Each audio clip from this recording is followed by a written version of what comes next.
And we're live. Hi, everyone. Welcome to this week's Dapr community call. My name is Cecil Phillip, and I'm one of the community managers. If this is your first time joining us, welcome. Thank you so much for being here. Here in this community call, we usually talk about all the things Dapr. So what's going on in the community and updates, and talk about some of the amazing things that you all have been creating. If anyone is ever interested in coming on and joining us for one of the community calls, definitely feel free to let us know. You can leave a comment underneath the video or feel free to message us on social media, and we'll make sure we try and get you on and get you scheduled. But we have a really nice agenda for everyone today. So really quick, so we have Paul and Manuel. Paul's going to be talking about contributing to quick starts. So that should be really fun. Going to see how we could contribute to docs and quick starts and all this types of stuff using GitHub. So that should be fun. And then Manuel is going to be talking to us about integrating Cilium with Dapr. I hope I said that the right way. Is that how we say it, Cilium? Fantastic. Yeah, I think so. I think you're right. If you think so, then that's all that matters, because we're the ones that are here right now. And then we'll talk a little bit about like the Dapr day that we're planning for later this year. Hopefully, all are going to be excited about that, and we'll do a little bit of community show and tell. So with that being said, Manuel, why don't we switch over to your screen? Oh, I'm sorry, Paul, you're going to go first, right? So Sure. Paul, why don't you go ahead and talk to us a little bit about how we could, contribute to Quick Starts. All right. Thanks, Cecil. Hey, everybody. This is Paul Yuknovich, or just call me Paul. In GitHub, I'm Paul Yuck, or same in Discord. And I'm the maintainer for one of the maintainers for Quick Starts. I'm also in the STC. So I'm really, this is a topic that's near and dear to my heart, which is Quick Starts. I want to take you through just a little bit, like tiny bit, what is Quick Starts? What were we trying to do with them? We love your contributions. So I want to talk a little bit about the nitty gritty of how do Quick Starts work? What's the DevOps for them? How do you test them? Maybe some tips and tricks along the way. So I just want to take about 15 minutes or so and just walk through that. And hopefully it gives you a starting point to contribute to Quick Starts. We'd really welcome and love everybody's help who likes this. So first thing, I'm just on Dapr.io's website, and we have this big button to get started. And you're gonna, after you get bootstrapped with Dapr, you find the Quick Start tutorials, and so they're all right here. Some of my favorites to look at for starters might be like state management. That's probably the simplest one. And what you're seeing with a Quick Start, it's kind of like, think of it as something cool you can do with Dapr in 5 minutes. And typically, as you saw here, we just go API by API and show you one mainstream cool thing you can do with HAPI. We don't try to get overly complicated and overly integrated, showing a bunch of end-to-end things. We save that more for tutorials and more sophisticated samples. This is more just like, again, something cool I can get started with in 5 minutes and know that I accomplished something. So let's look at state. So yeah, with state management, this is about taking my in-memory state, and I can have distributed state thanks to Dapr, and I can use any one of the backends and components. For those of you who spend a little bit of time in Dapr, you kind of know that just installing the Dapr CLI will automatically bootstrap on your machine a few Docker containers. One of them is Redis, one of them is Zipkin. So Dapr itself kind of helps you bootstrap and fulfill the needs of the APIs by default. So you don't even have to think about that. And the Quick Starts make a lot of use of that. So it's just like, get the tools, start the Quick Start, and off you go. And Dapr, of course, doesn't require Docker, but Docker is handy because, again, it'll fulfill these dependencies really easy on your machine. So anyway, the format of a Quick Start is, we kind of show you the scenario. So here I have an order processor. It's just going to read and write from the state store. And then every Quick Start follows a pattern of basically clone, restore, run. So, here we're cloning. If I'm in a language like Python, I have a restore step where I install the requirements.txt, and then, and then we run. And here we've started taking advantage of the new multi-app run feature, which I really love, where you can just say Dapr run -f and pick up the default Dapr YAML file, and that command is always the same. And Dapr YAML kind of sets all the parameters you need, like app ID and what your resources path is, and just gets you up and running. And then you can see, because a lot of us are developers, the star is the code. So we kind of show you, here's the main code that runs, here's an expected output. And here's a few notes, that would help you get going. So that's the quick start. So every quick start is backed by the repo. And if you want to get to the repo, github.com/dapr/quickstarts. That's where all these goodies live. And you can see it's really structured the same. It's every API that's kind of at the root, and then you pick an API, and we offer 5 languages by default. And we try to do this for every single quick start. So you pick one of the 5 languages, let's say Go, and then there's 2 versions of the quick start that we maintain. My personal favorite is the SDK because it just makes you really productive using the SDK. But also, Dapr is super flexible. You can directly call the REST APIs through HTTP. And so we have versions that show you either one. It gives you a lot of flexibility. So if we focus on the SDK, it's basically the same thing at this point. We have a README that looks a lot like the doc, but actually the README is side by side and lives in the repo and isn't the doc. The doc lives in the doc's repo. So that's kind of one thing to be mindful of. So one thing I do is I coordinate with the doc maintainers like Hannah and Mark, and kind of make sure that as we're updating the quick starts, there's a similar doc issue that will kind of prop these things into the doc. So let's switch over to VS Code. Just for notes, I always like to work out of a fork and out of my own branches. That's just kind of good Git hygiene. And so let's flip over to here, close this. So now I'm looking at the same view, looking at all the folders for the quick starts. We'll start with state management. Let's just pick Python for now. And we're kind of seeing the anatomy of the quick start. So as a user, I read the README, I do the clone, restore, run. Like if I start in this folder, I've already restored the project, so I could just simply say dapr run-f dot. And just in one command, it's going to do something cool. So here we're seeing we're saving and we're deleting and reading over and over the keys. So just kind of showing me how to use the API. And the star of this is really the code. So like if I look at the code, I'll put it into Zen mode. Here it is. So like just to make that whole quick start run, this is it. All right. And so we'll come back here. This is kind of like the simplest kind of a quick start, I'd say. We also have quick starts that are starting to get a little bit more sophisticated. So both service invoke and pub/sub are really about multiple services that are communicating. Service invoke is synchronous communication, and pub/sub is more async using messaging and events. So if we look here, let's pick JavaScript for pub/sub. Let's open a terminal for this folder. And let's do a dapr run-f dot. Thanks to Dapr multi-app run, it actually ran both Dapr applications. So I'm seeing the checkout application is teeing up messages, and then the order processor is receiving them. It's all asynchronous, but it just, again, gives you a really easy experience to run a multi-service app. And each service, lives in its own folder. So like checkout is its own Dapr app. Here's the code for checkout. It's really simple. We just publish a message. Order processor is like a receiver of events. So you would post and handle the post. So we're subscribing to the event and then just working with the data that comes in.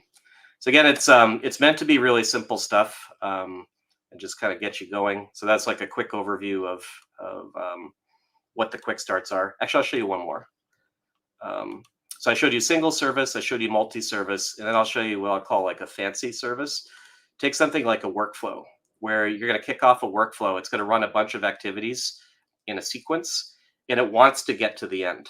And so we actually still drive that through a console app, just to kind of show you a full workflow. So let's pick Go. Open this in a new terminal. And we'll run it.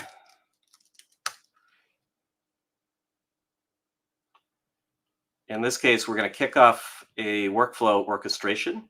the orchestration is going to tee up activities, and then each activity is going to be processed, and it's kind of like await this, await this, await this, await this. We're waiting for an approval, and then we get to the very end and we see that we're complete. So again, like, as we know, workflows are kind of goal seeking. They want to get to the end of the workflow, and we actually simulate that completely with a quick start. And if you look at the code, the code is really easy. So we go to main.go. Let's go back into Zen mode. All right, so the guts of it is here. We're going to register the workflow. We're going to register each of the activities. Think of activities like tasks. So we notify, we get approvals, we look at the inventory, we process payment. So it's really an orchestration to do kind of like a purchasing or an ordering process. And then there's the actual business logic. Like, I'm going to do this, I'm going to wait, I'm going to do this, I'm going to wait, I'm going to do this, await, and get all the way to the end. All in a console app, because we don't want to make it overly fancy, so that the fanciness gets in the way of teaching you the API. All right, so that's quick starts in a nutshell. I haven't even showed you how to contribute, just kind of showing you what it is. Cecil, are there any questions? Because I can't see them.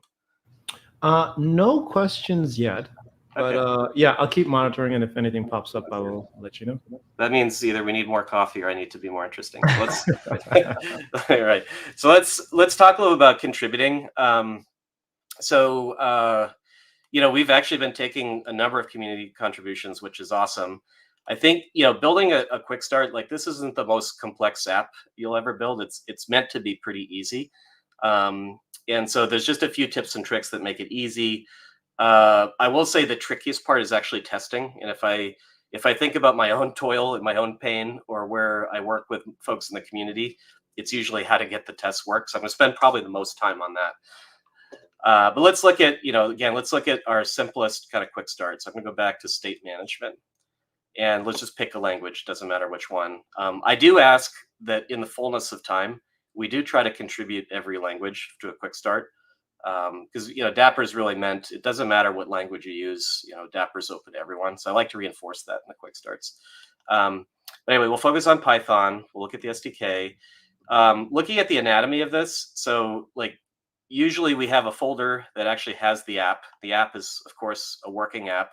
There's usually a single file where the app code runs. I tend to do things as a console app unless it has to be an HTTP app.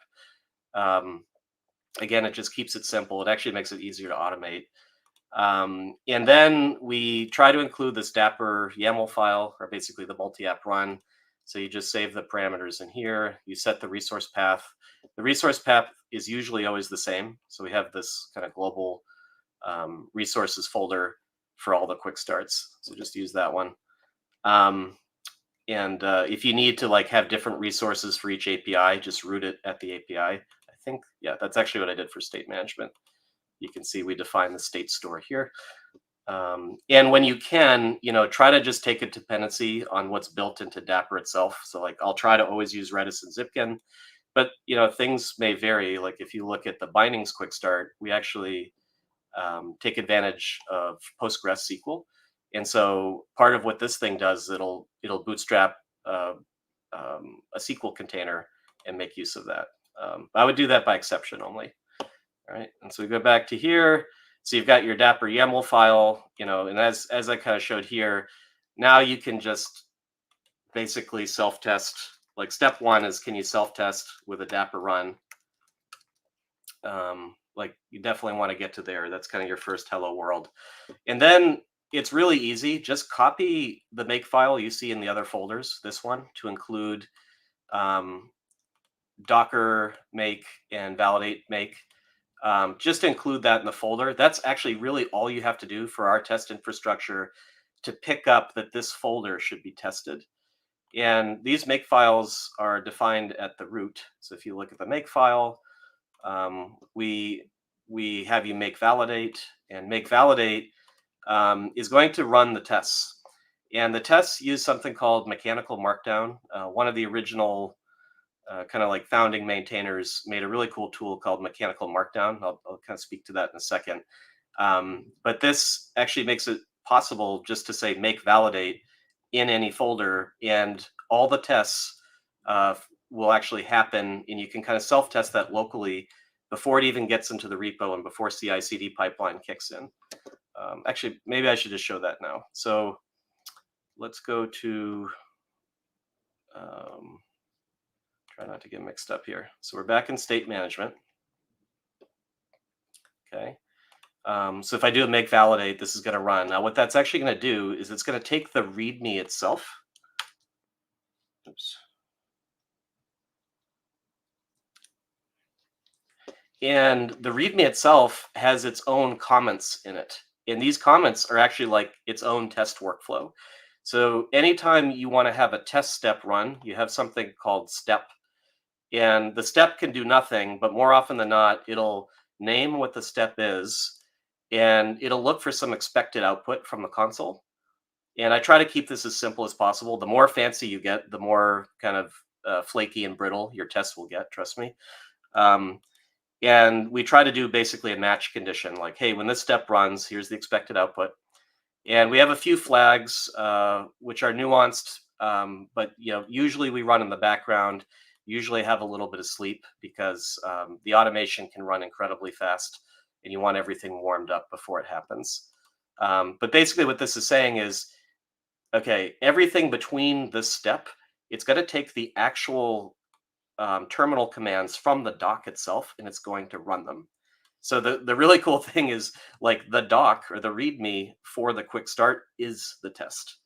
And by having, kind of wrapping key commands from your quick start with the step, that's actually going to test each quick start.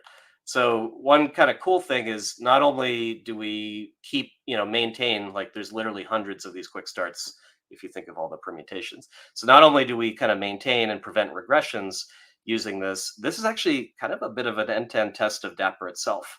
Like as we do hotfixes, as we do releases, the quick starts is kind of a battery of these tests that look at all the APIs and mainstream cases. So it's actually kind of handy to protect Dapr itself with the quick starts. So that's kind of interesting. And I've never seen that mechanical markdown thing before. Would you, if I'm contributing, is this something that's already in like the build infrastructure, or is this something I gotta go install myself on my local machine to get it to work? Yeah, great question. You have to, it's in the CI/CD rig. So if you commit to a repo or a fork of the repo, it'll just run. It's kind of set up that way in the workflows. But for your own machine, and I highly recommend doing this on your own machine, the way you get it is you go to the Dapr repos, and sorry, I don't know it in memory. But if I search for one of the sub repos under mechanical, you're going to see there's actually a repo in Dapr hidden in there called mechanical markdown. And if you look here in the README, it's a Python package. So you simply pip install mechanical-markdown. And on your machine, that's all you had to do to bootstrap it. That's it. Nice. I feel like this is like a Dapr hidden gem that you've just shown us all just now. I think it is. And I think this is part of like the art and the voodoo of how some of Dapr works. That's good to explain from a DevOps side. So if I come back here, like let's actually experiment with that. So I want to be, in the folder with the make file, and if just to be extra sure, you can always right-click on the make file, go to create a terminal in that folder, and then I would just say make validate. And that's going to, the scope is set by the make file in this folder, and it's just going to run the README. And so you can see right now it's doing the clone restore run steps. Sorry, there's a little bit of delay, so we got to watch the paint dry together because I had sleeps and other stuff in here. Here we go. So it did the clone, the restore, and now it's doing the run. We'll just let that happen. Remember, it's got a goal state of seeing 2 orders being saved. So that should happen in a moment.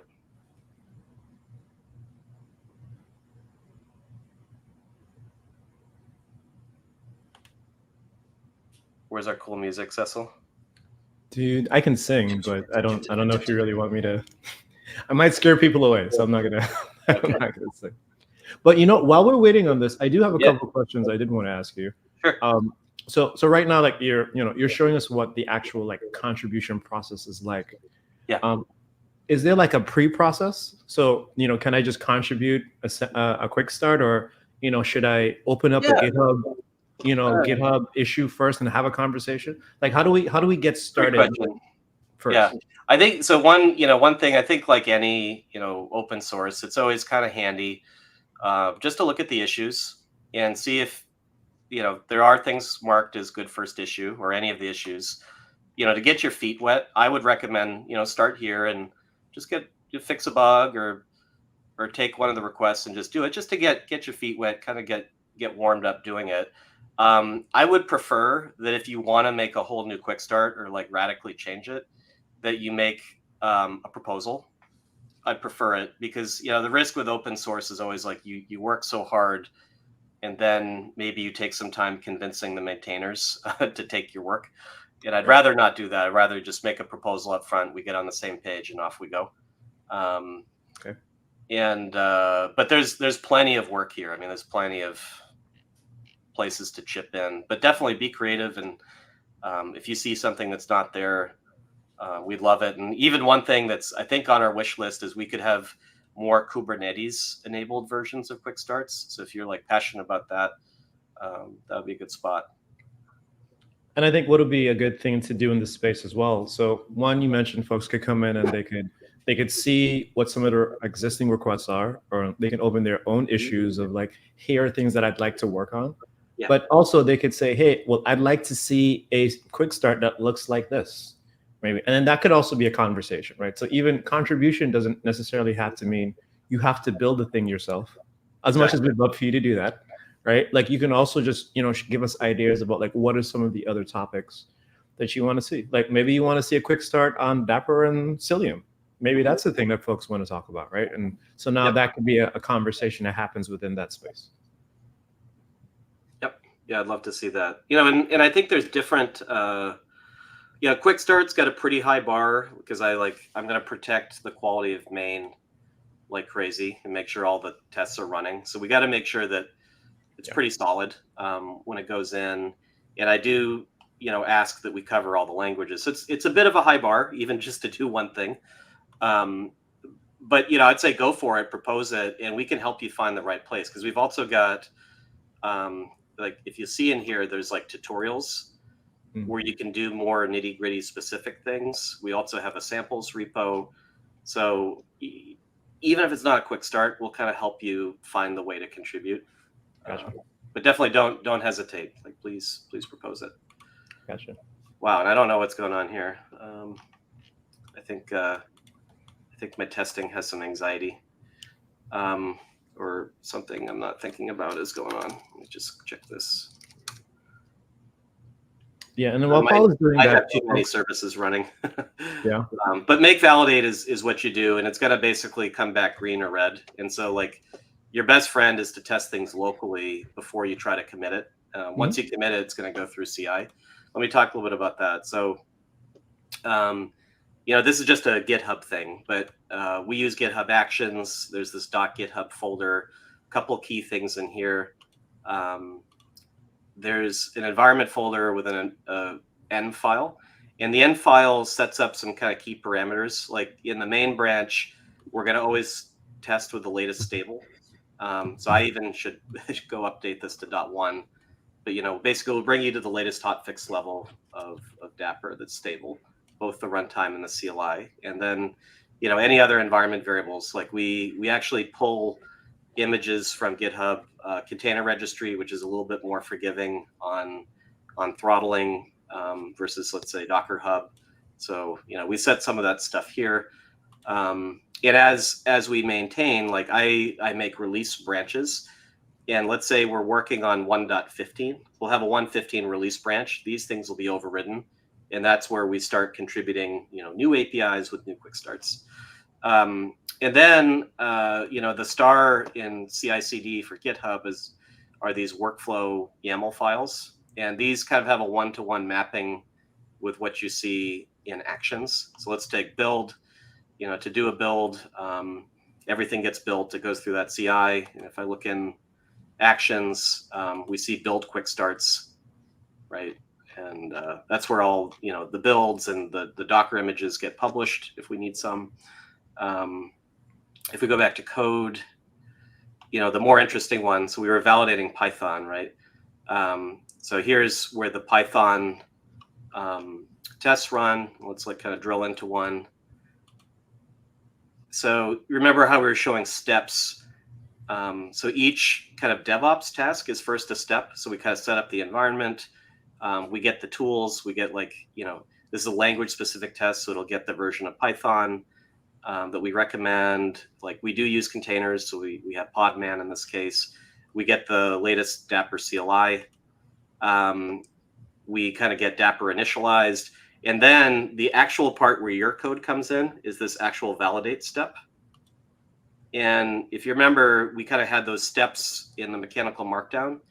So literally that's where your steps get run. Anything you marked as a step will either pass or fail here. And this actually gets quite long, right? Because you're going through literally hundreds of variants.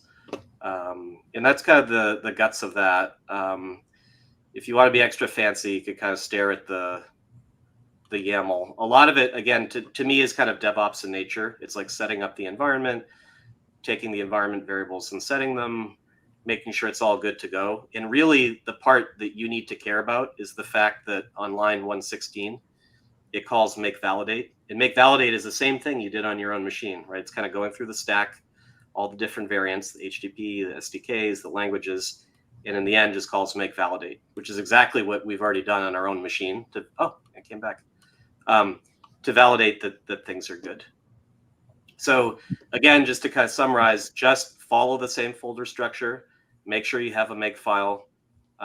Make sure that your README has these steps. Keep it really simple in terms of what the expected, piece is here. And both your local machine and the CI/CD rig will automatically pick up those tests. I do ask, just kind of for Git hygiene, please work at a branch in your own fork, and we can kind of stabilize your branch, and then we can merge it back into main. Because again, if we have some kind of, in the process of building something, if you're me, it doesn't work the first time. So things will fail, but I don't want the tests to kind of break and go on the floor. So if you just work in your own branch, it protects Dapr a bit. Sure. And then, just a little bit of tips and tricks. So this is the simplest test. So I would kind of look at state management as your reference point. But then if you want to do fancier things like multi-services, I would look at PubSub, right? And PubSub, if you go here, we kind of show you what it looks like to restore multiple apps. And then you're actually doing steps that span multiple apps, right? So here it's working with the checkout app and it's working with the order processor. And it's built in a little bit more of a sleep and a little bit of a timeout to keep this test more resilient, because we don't want these to be flaky and breaking all the time. Also, multi-app run is a little bit of a bugger, I would say, but we wrap multi-app run, Dapr run-f as a step. And then the thing I've found is more reliable is actually to have a Dapr stop-f as its own step, just to really force the test to stop and not kind of hang forever. If you kind of think about it, if you have a console app plus an HTTP server, the server doesn't want to stop. The console app does. So this way I can kind of force quit both the HTTP server and the console app and make sure it goes down. And then, so things I think are either state store-like, they're PubSub-like, or they're workflow-like. And again, workflow is a bit of a even longer, workflow, let's take go. Workflow is very sequential, and it's going through a number of steps before it gets to the end. But mechanically, it's still the same. One last thing, and then we'll just kind of leave it up to questions. I have been working, and I promised Mark Fussell I'd finish it, but I've been working on this contribution guide, which is basically going to go into the developer doc. So if you want to check that out, you can kind of see pretty much everything I've shown you here and more, like what are the release branches, what are some PRs that show good quick starts, what are some PRs that show a good release. They're kind of all in here. And I'll get this PR settled, and then it's just going to live in contributing.markdown. So I think that's it. Let me know if I forgot anything or if you're curious about anything. No, I mean, I think that sounds really good. You gave us a lot of perspective as to like how to contribute, and then also what are some of the things that happen on the back end. And so, folks, like kind of like what Paul said, if you're interested in contributing to some of these Dapr quick starts, definitely go ahead and head over to Dapr/quick starts on the GitHub repo, and open an issue, start a conversation, check out some of the existing quick starts, and we'd love to see some of the contributions that y'all are gonna make. I even saw there's a hollow pin, so like we got to get that going, but we can issue some hollow pins for it. And you can get a hollow pin badge too. So there's also that. All right. Well, thank you so much, Paul. I really appreciate it. Thanks. And so next up, Manuel, it's your turn, right? You're gonna talk to us about Dapr and Cilium. That is correct. Thank you very much. I'll try sharing my screen. Here we go. StreamYard tells me it's on. So hopefully it's on for you as well. There we go. Yeah, your screen is up right now. Cool. Perfect. So thank you very much. Thanks for handing over. Just a super quick introduction because I'm relatively sure that I'm quite unknown to the Dapr community so far.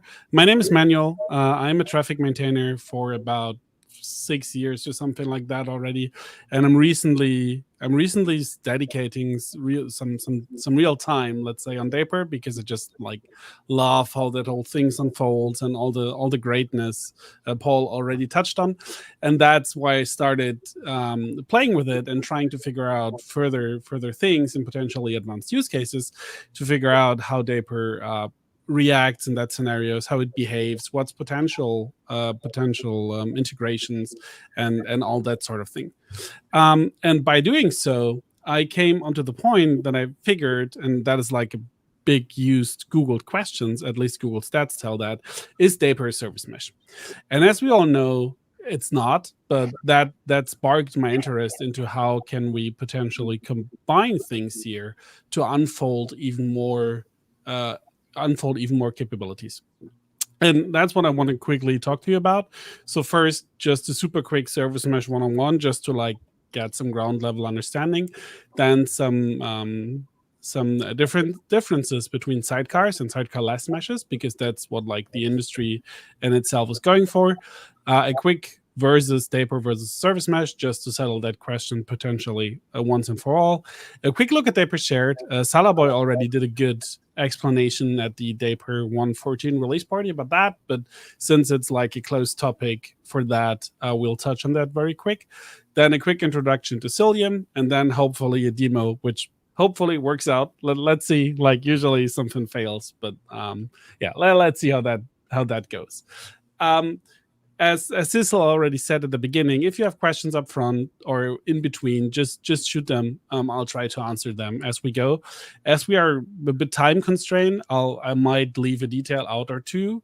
But if you're really interested into that topic, please just hit me up afterwards, either like on X or on the community Discord or something. I'm happy to discuss and like just chat with you about it afterwards. So for the quick one-on-one, what's a service mesh? As most of you, I guess, know, but just to recap, the service mesh, especially in Cube, is a dedicated infrastructure layer in microservice environments which allows us to offload important functionalities and functions to it. If we think of like distributed applications and microservices in particular, there are like a lot of common features they all share and needs that need to be solved. Let it be service discovery and routing, traffic management, observability in terms of like traces and matrix and all of that, and traffic management for like blue-green deployments or whatever. Like there's a bazillion of topics that quickly arise to the surface when you really like are going for that sort of deployments inside or like on something like your Kubernetes cluster. And therefore, a couple of years ago, I think it's like 6 to 7 years by now, Istio started to be like the first service mesh back in the days, even though it was quite humpy, but still. And that's when all of this journey and all of this endeavor just started and brought us to the point where we are right now. Typically, architecture-wise, in a very, very simplified diagram, we used to have some sort of control plane, which just like controls things, as the name suggests. And then you would place something which was called a sidecar next to your actual application, which would like, which is like, as responsible in Dapr for component management as it would be in the sidecar case for things like traffic management. If we look at current implementations, and I just like put logos of the big five onto this slide, there are a couple big implementations of like the service mesh philosophy, let's say, and currently in the CNCF ecosystem. So that's just like as a where do we stand? Obviously, the biggest I would guess is Istio, and then I think there's a strong competition between Linkerd and Cilium, depending on where you go. And Consul and Kuma are more like I would call them the runner-up to like the big three, but let's see how time will tell. If we remember, or if we talk about sidecars, and we know that from Dapr, the Dapr's sidecars, sorry, especially in service meshes, were the de facto standard back in the days. Like back in the days, as I said at the beginning, 6 years ago or something, there wasn't really another good known opportunity how we could make something work, like traffic management from app A to app B, without having sidecars. It worked great for the time being, but it really has, and yeah, it really had and still has some challenges. Like sidecars are costly if you have like scaled applications, right? And you have like multiple pods, each has a sidecar and all of that. It just adds up to your footprint. You could have like race conditions in the sidecar starting up versus the app's not ready yet and things like that. You will have to maintain all of those sidecars. So if you upgrade your service mesh, you will have to recreate, even if it's done automatically, but still, like all sidecars will need to be recreated and all that kind of things. So that's kind of messy. And if we look at what a sidecar really is doing in those cases, if we look at it, a sidecar is basically just a proxy. Like it takes requests from the app or from another app, doesn't really matter, forwards it to another sidecar, which is proxy, right? And then forwards it to the app. And mostly what is really needed is proxying and management on layer 7, like HTTP traffic, for example, because you might want to do traffic management for blue-green deployments. You might want to do something like retries or circuit breaking or whatever. That's just all HTTP traffic in that example, and therefore, in a nutshell, a sidecar is just a proxy. And why this was great for the time being, if we look at how things unfold and how things developed in the recent years, there's a technology that has gained enormous interest, which is called eBPF, extended Berkeley packet filters. And that is, to not go into the very deeps, but this allows an application to kind of run things from the user space, like the Linux user space, out to like the Linux kernel space, and do crazy things there, basically. And in a nutshell, that allows to run a service mesh in the kernel, which potentially gets us away from having to have sidecars for everything. And that claim by itself is relatively brave, I'd say, but it goes a long way, and it really allows to get rid of those in certain scenarios to some extent.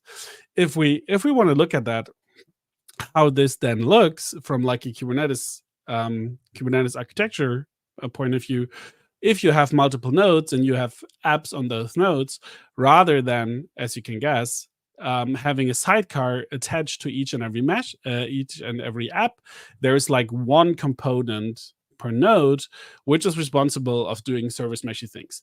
Obviously, that's very simplified right here, but I hope that it helps for like to understand how those things work together. And if I say one per node in that scenario, if we think back to Dapr, how would we? One slide before. So with that said, like we have all of these capabilities for like layer 7 routing and all that kind of things. It gets us to the question: is Dapr a service mesh? And to make it short, Dapr is not a service mesh. And I think even that it's written on the docs, and it's written on the docs for good. However, it does offer overlapping capabilities. And on the right, I've grabbed a screenshot out of the Dapr docs, which highlights how things could be seen together.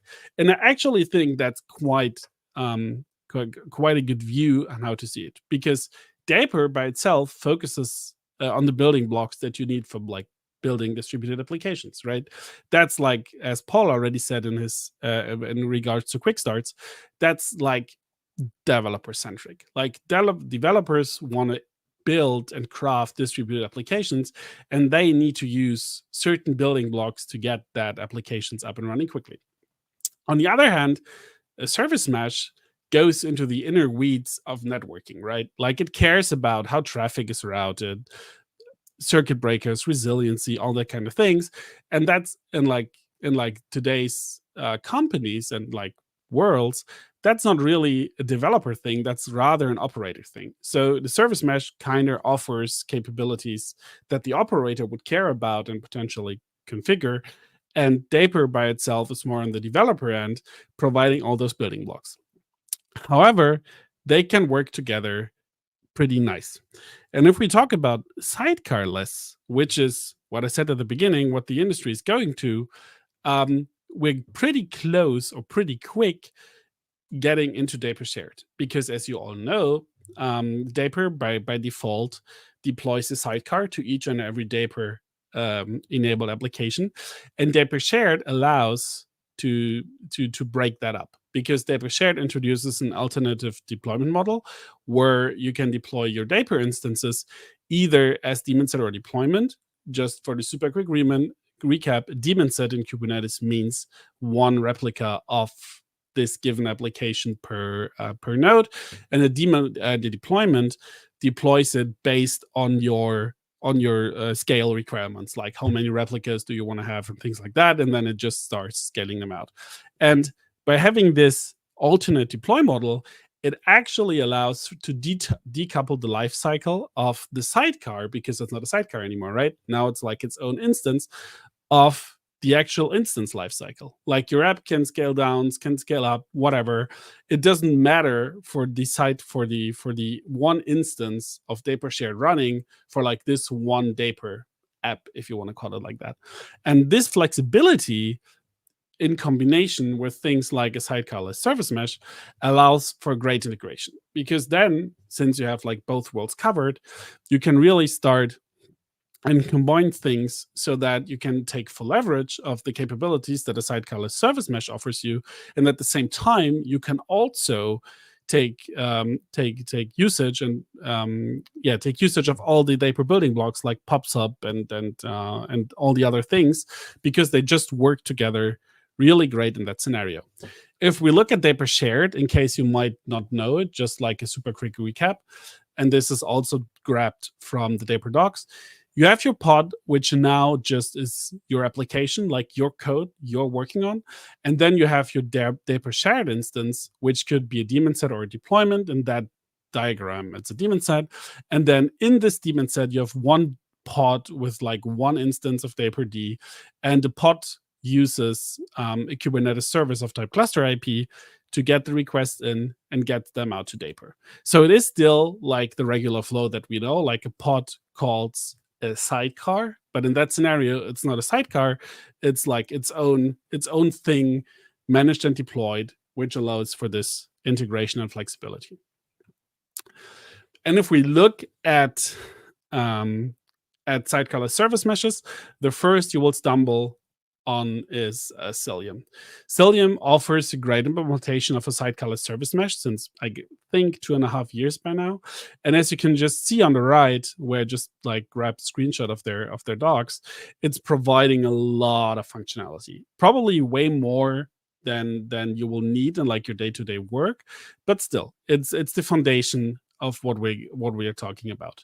Cilium in itself uses this eBPF, which I mentioned at the beginning, to enhance the kernel through their programming to actually allow for this sidecarless mesh. It uses an envoy proxy per default for layer 7 capabilities. So if you're doing for example, traffic reaching into your cluster, if you want to do things like traffic shifting and stuff like that, that will use an envoy, which comes with Cilium. And with this combination, it allows for a variety of features where I really don't, because of time, where we won't be going super deep.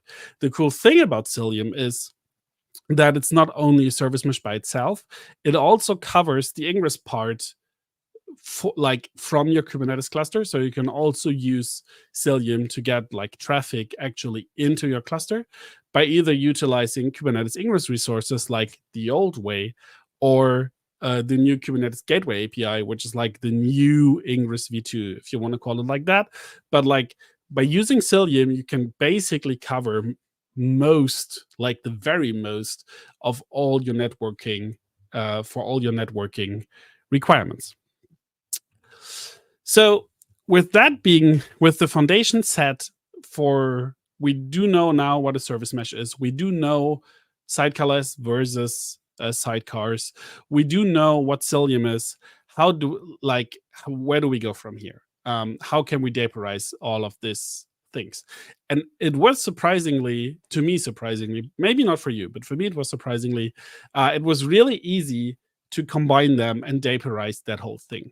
So what we will be using, what I will show also in the demo, is a fully Daperized setup of like the components combined.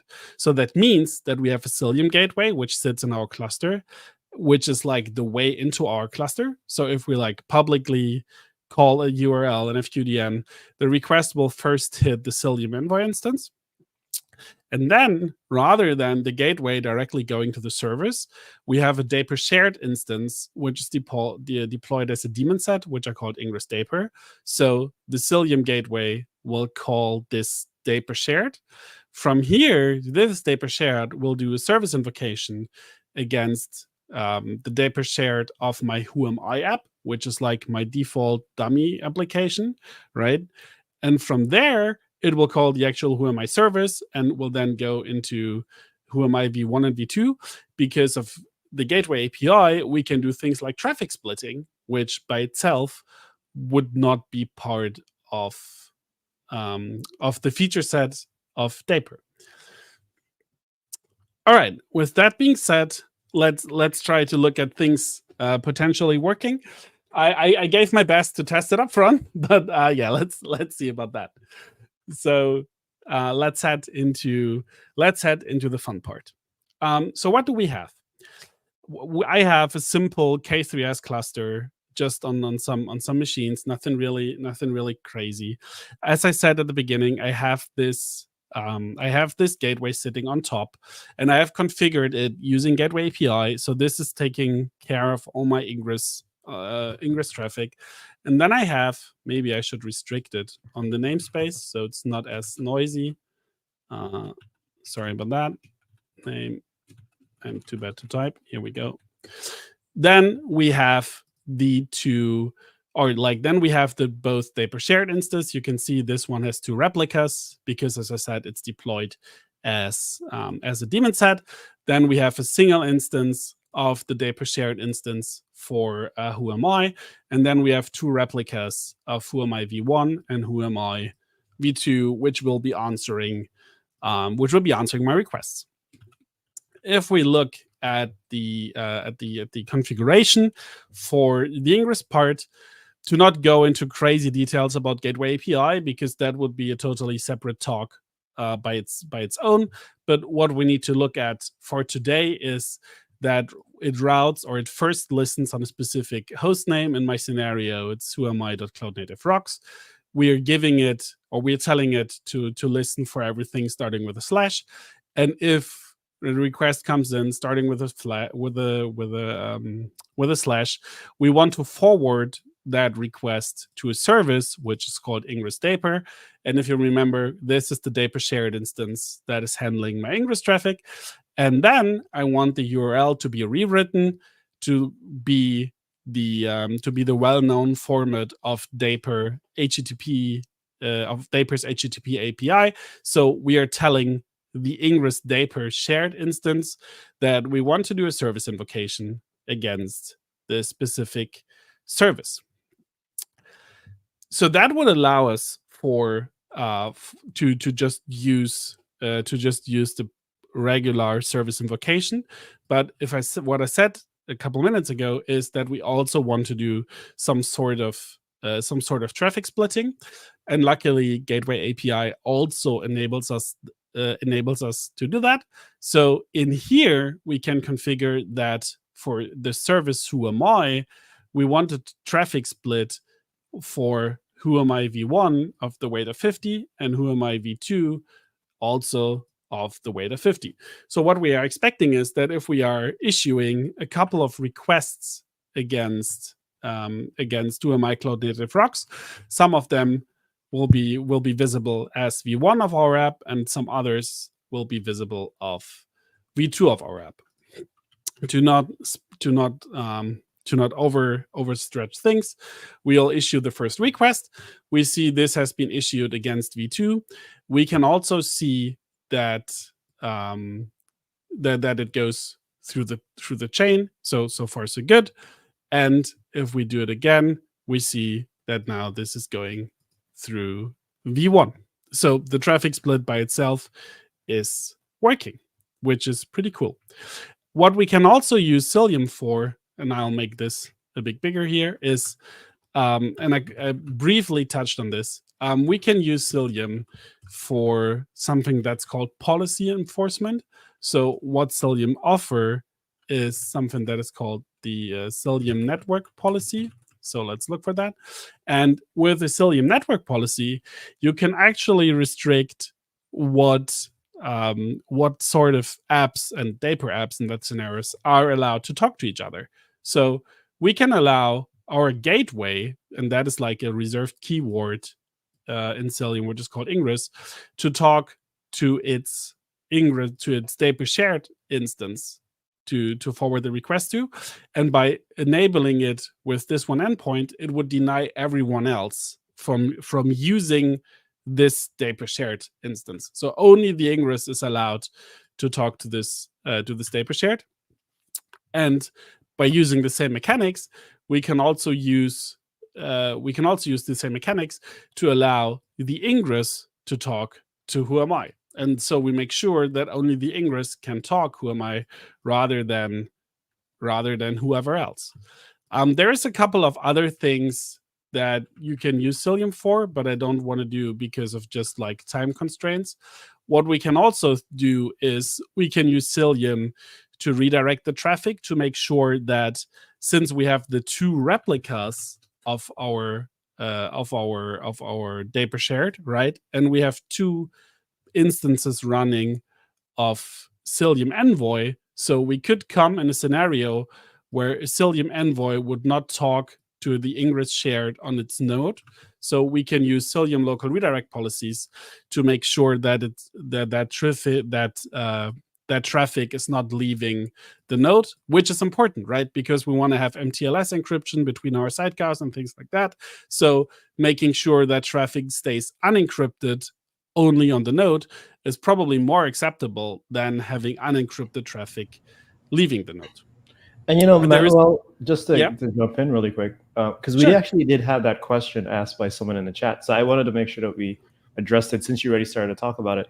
And this person's asking, particularly when it comes to Dapr shared, is the traffic between the application and Dapr D encrypted? So I don't know if either you or it is. It is. Like if the Dapr shared instances are basically a regular Dapr D, right? And you can configure it the same as you could any sidecar. So you can also configure it to like have MTLS enabled. So it's like the regular greatness, let's say.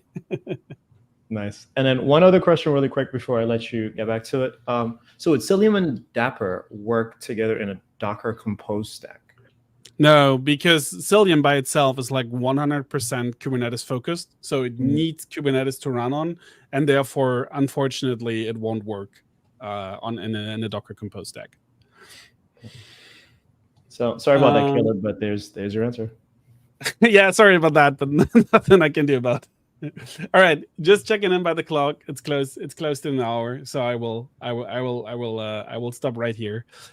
there is a lot of other things that you could still do with all of this integration.